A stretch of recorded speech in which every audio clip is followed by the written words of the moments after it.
Welcome welcome back. मैं जानता था कि आखिर एक दिन तुम्हें यहीं आना पड़ेगा। चले आओ, कोई बात नहीं, एक से दो भले।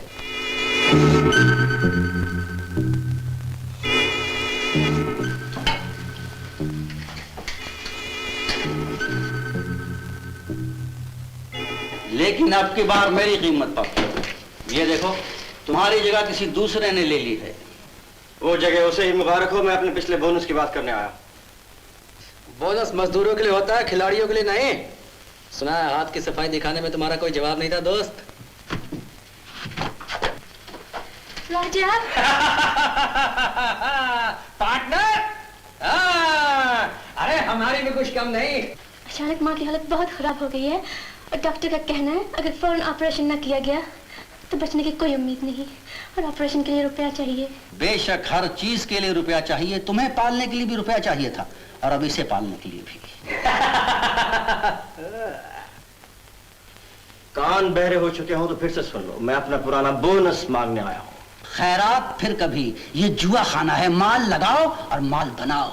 शेम मिस्टर गैम्बलर, इतने बड़े जुआरी को मैंने आज तक भिखारियों की तरह हाथ फैलाते नहीं देखा।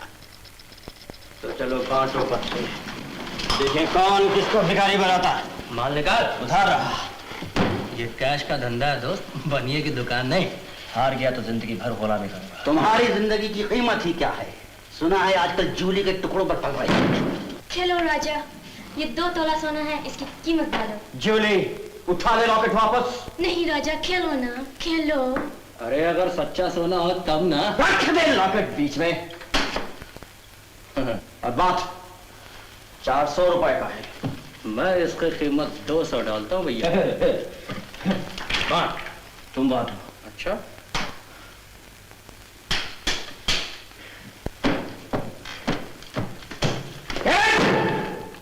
ये चालाकी मेरे साथ नहीं चलेगी। अब किट्टू बात फिर ले।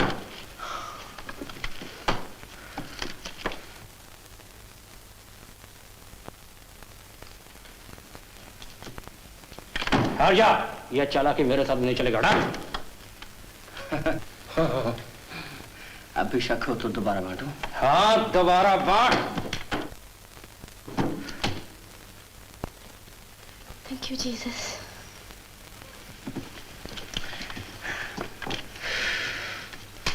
तुम ही काटोगे आपकी बार? मास्टर काटेगा। मास्टर जुआ खिलवाना जानता है, खेलना नहीं। मैं काटूंगा। जबान संभालो, ज्यादा लंबी होने लगी है।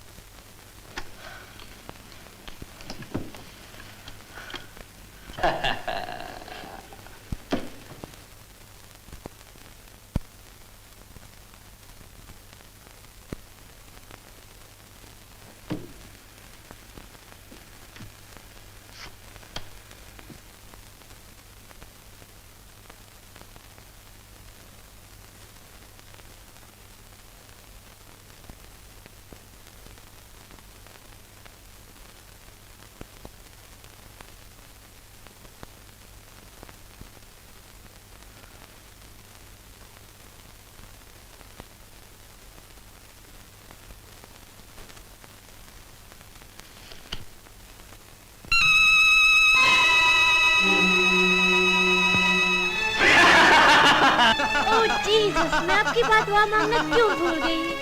इसे कोई नहीं छुएगा, ये तो मेरी जान बहार के लिए है। हाँ जूली, खैराती घर सड़क के अगले मोड़ पे है। मुड़ के आऊंगा, भोंको नहीं, हिसाब चुकाने के लिए। चल जूली। सैम, मुझे कुछ पैसा चाहिए। याद है तुमने एक शर्त हारी थी? अरे उसका बदल हम तुमको नौकरी दिलाए, लेकिन तुमने हमारे इज्जत का भाजी पाला कर बगैर इन्फॉर्मेशन की उधर से नौकरी छोड़ के चला गया। मुझे कुछ उधार दे सकते हो? अरे उधार किधर से देगा, अपन खुद करका है। सिगरेट पीने का वादा पड़ेगा। क्या आदमी है।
तुम्हें सच्चाई के रास्ते पर चलने की शक्ति दे बेटा।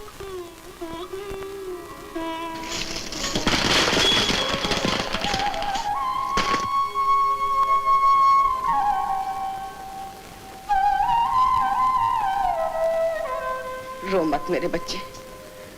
इस दुनिया में कौन है ऐसा जिससे कभी कोई पाप नहीं हुआ। इन पश्चाताप के आंसुओं से तुम्हारे मन का सारा मैल धुल गया है।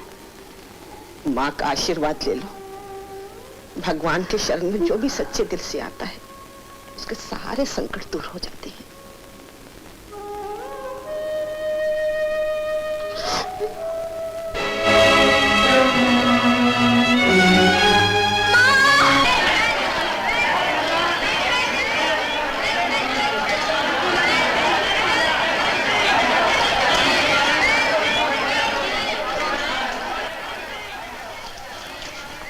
भगवान मुझे क्षमा कर दो अगर मैंने कोई पाप किया हो।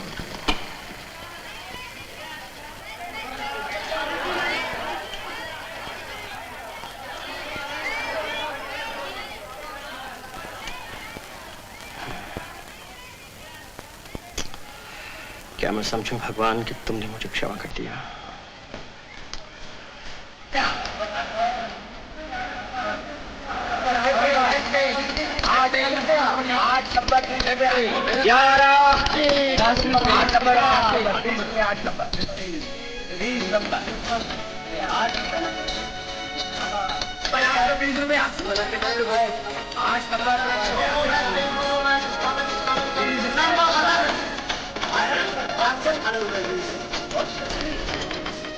वापस लगे सारे के सारे। आपकी नंबर 21।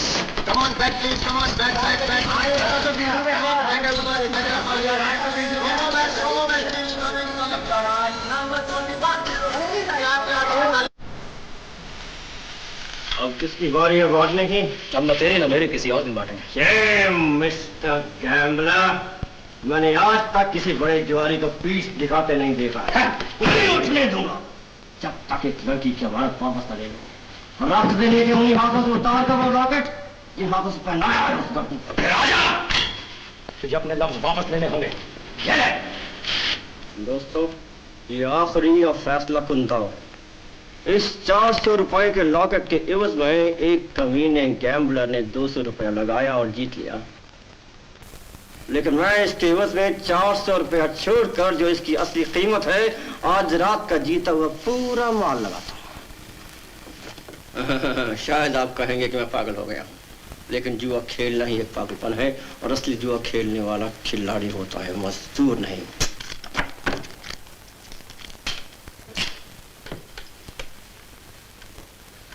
इसमें अगर मैं हार गया तो तुम्हें जुआरियों का शहंशाह समझा जाएगा, और अगर तुम हार गए तो आइंदा जिंदगी में मुझे कभी चैलेंज करने का दावा मत करना। खोलो बातें।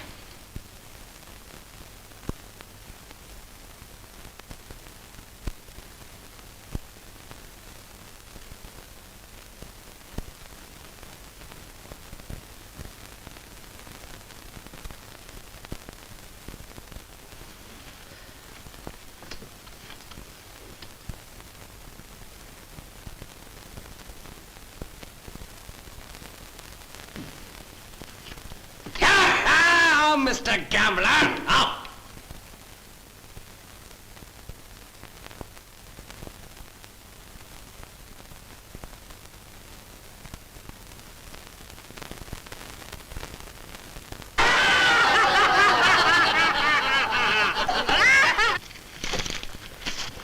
इस कमबख्त के क्रिश्चियन लौंडिया की तरह तूने भी मेरे लिए दुआ क्यों नहीं मांगी?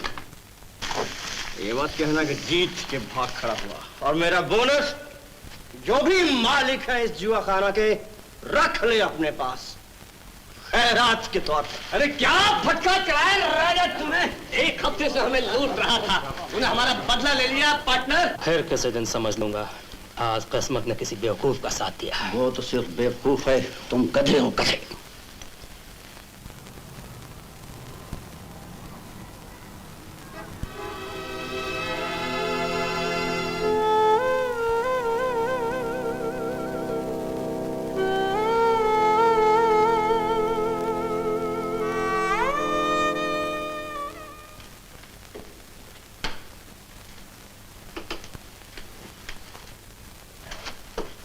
सत्संग छोड़कर अचानक जुआ खाना के कदमों में कैसे आना हुआ? तुमसे भीख मांगने आई हूँ राजा के लिए। गोली मार दी होती आज मैंने उसे, अगर मुझे तुम्हारा ख्याल ना होता। जिस थाली में खाता रहा उसी में छेद करने की कोशिश कर रहा है वो। मेरी बस तुमसे एक ही प्रार्थना है, अगर तुम उसे इंसान नहीं बना सकते तो कम से कम शैतान मत बनाओ। तेरा लकी 30 11 राजा कमाल हो गया। वो क्या कहावत है अंग्रेजी की, lucky in gambling and unlucky in love.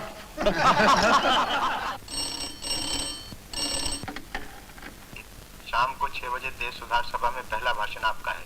जी आज मुझे क्षमा कीजिए, मैं आपके फंक्शन पर नहीं आ सकूंगी। मेरी तबीयत कुछ दिनों से ठीक नहीं। जो एक आदमी का सुधार ना कर सकेगी वो देश सुधार क्या करेगी? कहिए भाई साहब। दिन भर घूमती फिरती हो इधर उधर मटक मटक के, कभी तो काम की बात पर ध्यान दिया करो। देखो इनविटेशन आया अमर मेहता साहब के घर से। अमर मेहता? अरे हाँ हाँ, वो अपने पब्लिक प्रोसिक्यूटर है ना, जो मालामाल हिलते रहते हैं। तो उसमें क्या हुआ, रोज हर शाम के लिए इनविटेशन यहाँ पड़े रहते, कमाल करते हो भाई साहब। लेकिन इस इनविटेशन में खास बात है, इनके साहबजादे 4 साल पहले विलायत गए थे लंदन स्टडीज के लिए, वो लौट आए। तो क्या हुआ, विलायत से कई लड़के पढ़ाई लिखाई करके लौट आते हैं। लेकिन इनके साहबजादे राम मेहता चंद्रा के साथ कॉलेज में थे ना। ओह, चंद्रा के साथ तो कई लड़के कॉलेज में थे।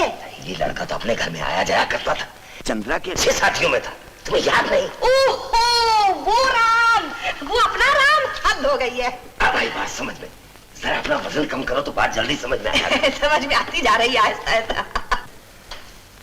चंद्रा उदास रहती है और राम उसके कॉलेज का साथी रहा है। 4 साल के बाद लंदन से होशियार बन के आया। हो सकता है कि इन दोनों को मिला देने से राजा के लगाए हुए जख्म भरने लगे और चंद्रा भूल जाए। लो, इतनी सी बात समझाने में इतनी देर कर दिया आपने। अब तो समझ गई। ये इनविटेशन है कब का? आज रात का, राम का विलायत से लौटने की खुशी में। ओह, मैं चंद्रा को भी तैयार होने के लिए कहती हूँ। जरा सज धज के जाएगी तो मेहता साहब के साहबजादे। लेकिन तू जरा कम सज धज कर जाना।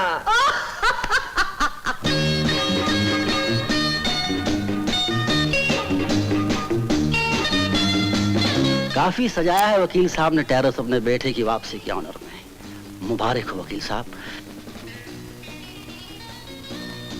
आपके बेटे ने तो बिल्कुल अंग्रेजी ढंग ही इख्तियार कर लिया है। I was dying to get back home. भैया राम, ये हमसे अंग्रेजी में बात मत करो, वो तो हम कब की भूल गए।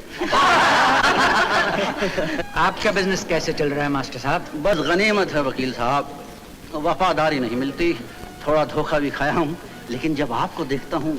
क्यों, क्या लिखा है मेरे चेहरे पे? बड़े खुशकिस्मत हैं आप, जवान बेटा होनहार, अभी भी विलायत से पढ़ लिख के आया है। विलायत से पढ़ लिख कर आना भी तो आजकल हिंदुस्तान में एक डिस्क्वालिफिकेशन बन गई है मास्टर साहब। हमारे जमाने की बात और थी। हम जब बैरिस्टर बनकर आए थे उन दिनों वहां से पढ़ लिख कर लौटने वाले चंद इन्हें गिने ही होते थे। लेकिन आजादी के बाद। बैरिस्टर साहब, क्या आपने नक्शे कदम पर चलाने का इरादा है राम को? हमारे साहबजादे माने तब ना। कहते हैं डैडी वकील बनने में क्या धरा है, दार्जिलिंग में आपकी टी प्लांटेशन की देखभाल करूंगा, क्योंकि 4 साल विलायत में रहने के बाद दार्जिलिंग की ठंडी आबहवा मुझे ज्यादा मुफीद है। बात तो सही है, कितना लाल सुर्ख और स्मार्ट हो गया है लंदन से। और वैसे भाई साहब, अब चंद्रा भी तो कुछ कम नहीं। वो देखिए ना, दोनों खड़े बातें कर रहे हैं। मुझे तो ऐसा लगता है कि ऐसी जोड़ी सारी बम्बई भर में नहीं मिलेगी। याद है तुम दो चुटिया करके आया करती थी कॉलेज में?